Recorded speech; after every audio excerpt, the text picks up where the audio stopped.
Given that the topic for this week includes music, as it is used in the liturgy, I thought it might be interesting to see how liturgical music is handled in a Benedictine monastery, especially as it relates to the Liturgy of the Hours.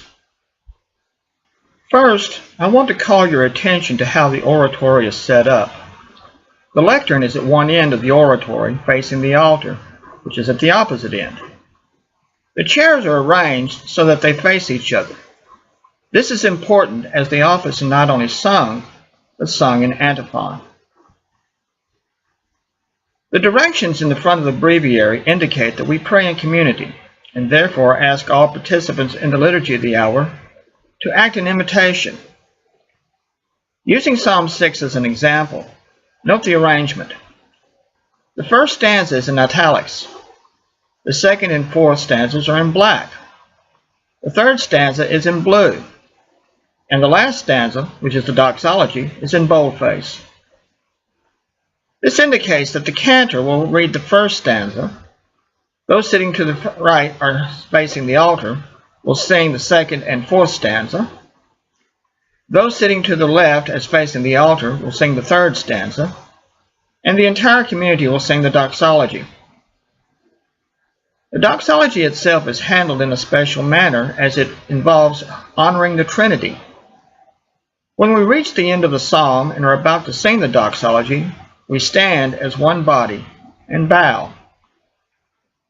If you have ever seen documentaries or feature stories on Benedictines, you would think that this is all we do, stand and bow.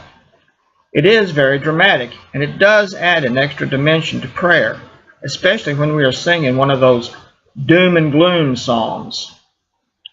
At the very end of what amounts to feeling sorry for ourselves and how bad our lives are going and how thankless and heartless our friends are and how God appears to be completely out of our lives, after acknowledging all of that, we nevertheless stand and bow and honor God, the source of all goodness and holiness. At the invitatory, the cantor sings, "Lord, open my lips," and the community sings, "And my mouth shall declare your praise." At Vespers, as you can see, the cantor sings, "O God, come to my assistance," and the community sings, "Lord, make haste to help me." There is then the doxology. Note that there is a provision for the blessing of incense, a ritual that at Holy Cross is performed at first Vespers on Saturday and second Vespers on Sunday. After the Psalms, there is a reading from the Bible. After the reading, we have a quiet period, lasting about 20 minutes, during which we engage in meditation or contemplation. After the quiet period, we sing the responsory. Note that the cantor leads and the community responds. If it is Lauds, we recite the Benedictus. If it is Vespers, we recite the Magnificat. Though it is not indicated, the cantor does begin the Benedictus and Magnificat with an antiphon. Note the boldface. The entire canticle is sung by the community, including the doxology.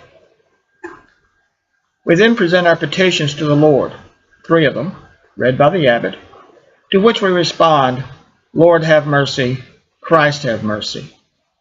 We then pray the Lord's Prayer, including the doxology to the Lord's Prayer, followed by a closing prayer, which is read by the abbot. We end the hour with the abbot praying, "May the divine assistance be with us always," and the community responds, "And with those absent." This is a directive from the rule of St. Benedict that we always pray for those of our community who are away on some matter. And that is how we handle things.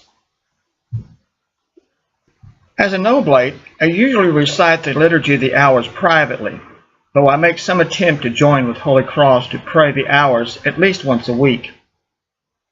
The Psalms are just that, songs, and are meant to be sung.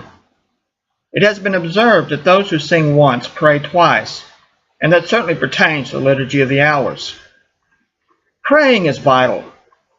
Singing the prayers in community is something that has to be encountered to be appreciated.